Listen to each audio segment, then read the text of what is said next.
Do you feel like you're stuck or find yourself attracting the same type of relationships and negative experiences, or just not manifesting what you want in life?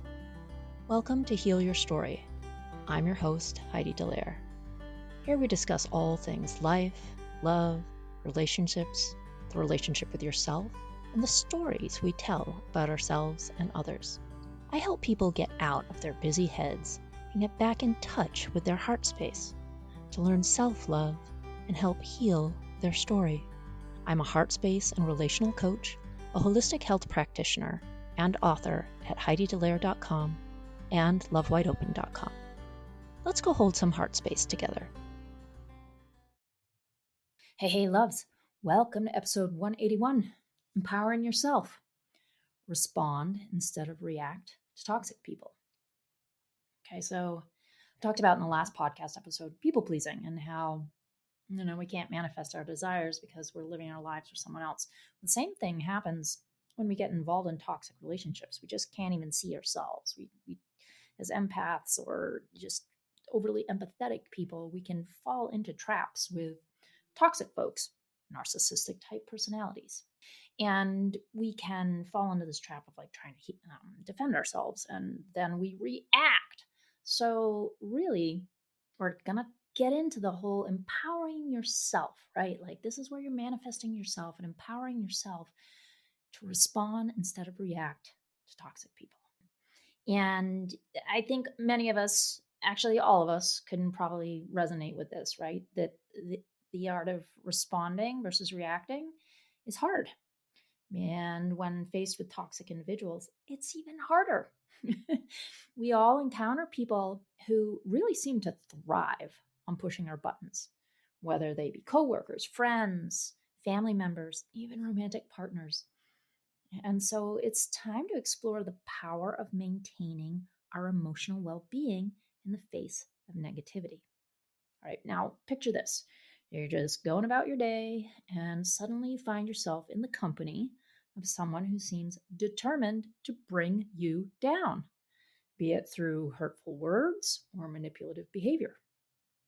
These individuals are often labeled as toxic or narcissistic and have a unique way of knowing exactly where your vulnerabilities lie, aiming to exploit them for their own satisfaction.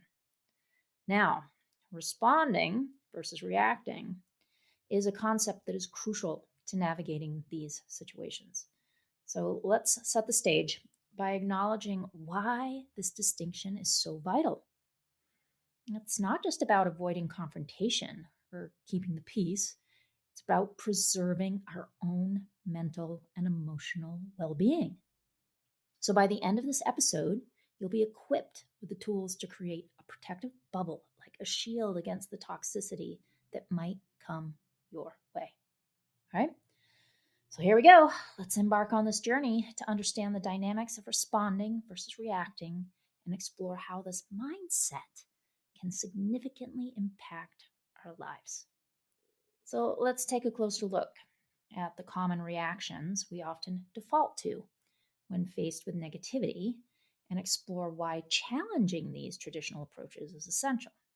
So picture this scenario. Someone says something hurtful, and our immediate reaction is to get emotionally charged. We feel the anger rising, the frustration bubbling up, and the need to defend ourselves becomes overpowering. But here's the challenge I'm giving you today. Does responding with more negativity truly serve you well in these situations? Probably not. It's pretty easy to fall into the trap of meeting fire with fire and of letting someone else's negativity dictate our emotional state. But what if there's a healthier way to handle these situations? What if instead of getting emotionally charged, we could choose a response that doesn't let the other person's behavior affect us on a deeper level? Now, I'm not suggesting that we shouldn't stand up for ourselves. Of course, asserting our boundaries is crucial. However, the way we do it matters. Reacting with anger or frustration might provide a momentary release, but does it lead to any lasting positive change? So let's challenge that norm today. Instead of letting our emotions take control, what if we could respond from a place of inner strength, calm, and resilience? And by doing so, we shift the power dynamics, creating a space where the toxic behavior doesn't dictate our emotional state. It's about taking charge of how we respond and not allowing negativity to take root within us. Now, my gosh, I wish I had this tool set, 20, 30 years ago, right? I didn't then, I do now. Really understanding emotional regulation and how the nervous system is involved, and that managing and regulating our emotions and responding instead of reacting to toxic people and understanding their behavior changed my life, right? It has changed my life. And now it's what I teach, right? I'm an emotional health and empowerment coach. This is what I do for people now, getting them in so that they understand their emotions and their triggers. So anyway, I diverge. Let's get back on track here. So let's get into recognizing toxic behavior and understanding the tactics used by those who thrive on pushing our emotional buttons. Toxic individuals often have a knack for manipulating situations to their advantage. Again, they could be coworkers, friends, family members, romantic partners who seem to revel in creating discomfort and emotional turmoil in others. The key to disarming their impact is recognizing the patterns of their behavior. Now, emotional abuse, a term we often hear but might not fully understand, encompasses a range of tactics employed by toxic individuals, from gaslighting to projection. These behaviors can be subtle and challenging to identify, especially for those unfamiliar with the dynamics of emotional abuse. So let's break this down. Gaslighting, for instance, is when someone manipulates information to make you doubt your own perception or memory. Oh, nasty. It's a form of psychological control that can leave you feeling confused and disoriented. Similarly, projection involves someone attributing their own negative qualities or emotions to you and making you think it's all your fault, making it crucial to distinguish between their issues and your own. So, why focus on recognizing these behaviors, you might ask? Because understanding the tactics of emotional abuse is the first step toward disarming their impact. It's about gaining clarity on what's actually happening and realizing that the hurtful words or actions directed at you have more to do with the toxic individual's inner struggles and pain than your own worth. So, as we navigate responding versus reacting, let's arm ourselves with the knowledge to identify toxic behavior when we can. By doing so, we empower ourselves to respond effectively, setting boundaries that protect our emotional well-being.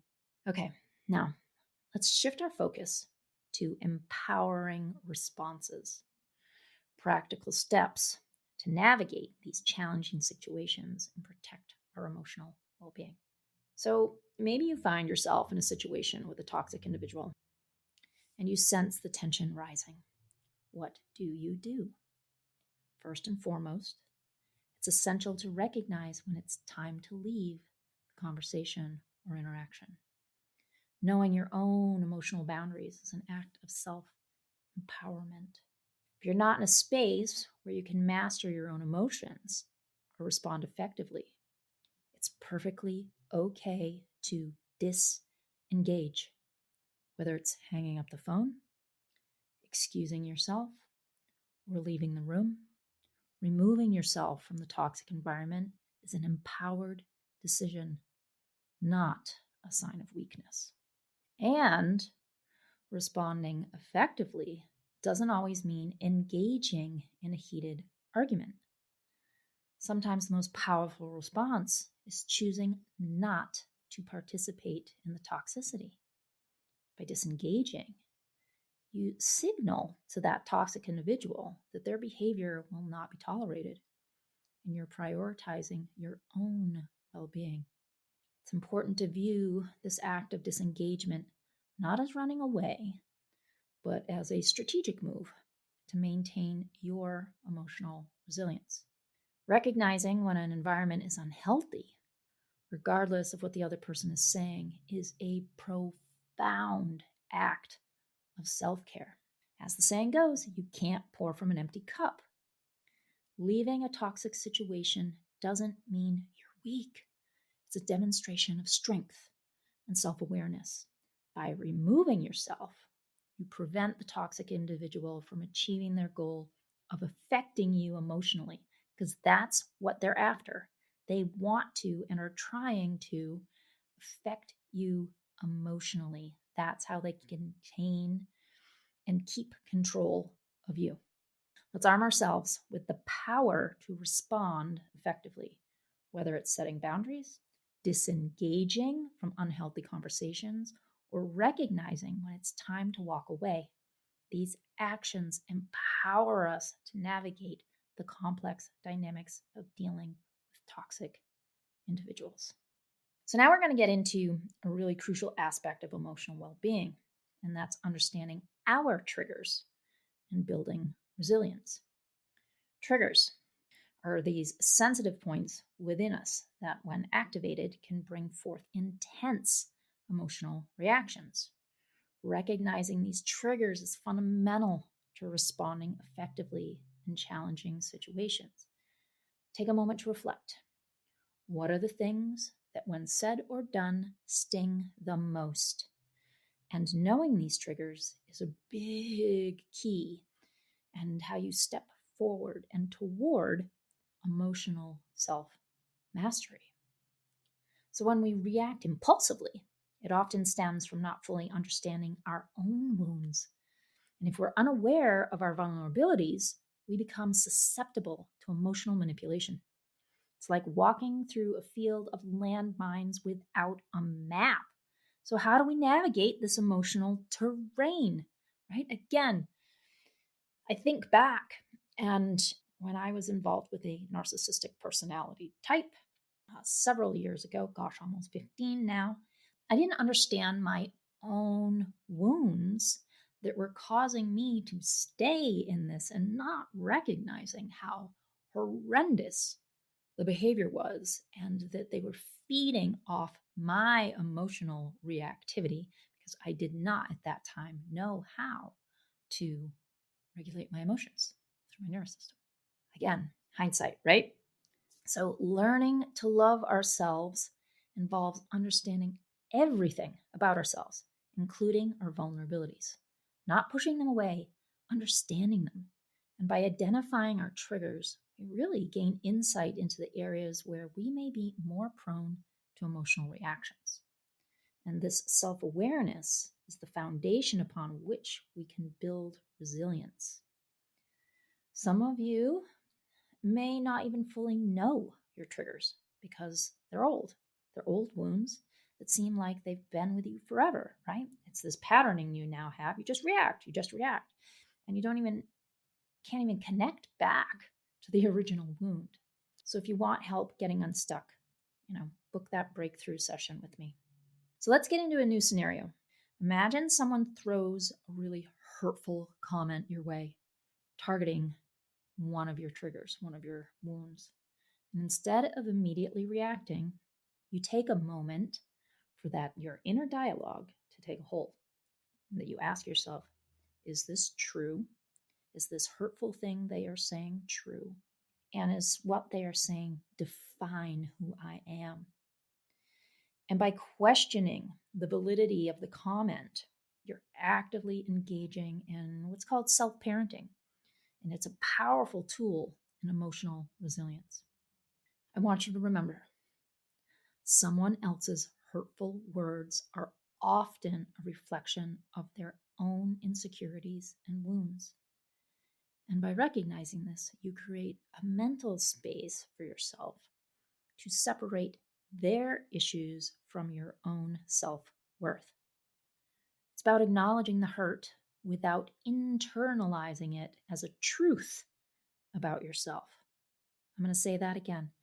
It's about acknowledging the hurt without internalizing it as a truth about yourself. So, as we journey toward responding instead of reacting, I want you to commit to yourself to learning how to love yourself fully. This involves embracing every aspect of yourself, including your vulnerabilities. So far, we've uncovered the importance of understanding triggers and building resilience. Now I want to get into and explore a metaphorical approach to dealing with toxic individuals. And that's treating their toxicity like a child's behavior. Toxic individuals often exhibit behaviors that mirror emotional immaturity. They don't even have emotional mastery. Picture a child throwing a tantrum to get attention or using hurtful words to express frustration. Similarly, toxic individuals may resort to pushing our buttons to alleviate their own inner turmoil. Recognizing this parallels the first step in disarming their impact. So again, imagine you're faced with hurtful comments from a toxic individual. Instead of reacting impulsively, consider responding as you would to a misbehaving child. Setting boundaries becomes an act of protection, not just for yourself, but also for the toxic individual who may need to learn that such behavior is not acceptable. And disengaging from toxic behavior is akin to a parent walking away from a child's tantrum. It's not a sign of weakness, but a strategic move to avoid reinforcing negative behavior. By doing so, you convey that their actions will not yield the desired response, thus shifting the power dynamics.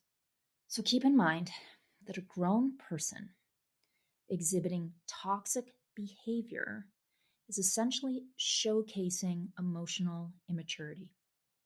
Recognizing this allows you to maintain your emotional equilibrium, not taking their actions personally. It's a really powerful stance that communicates your refusal to be drawn into their negative energy. So wrapping up on responding versus reacting.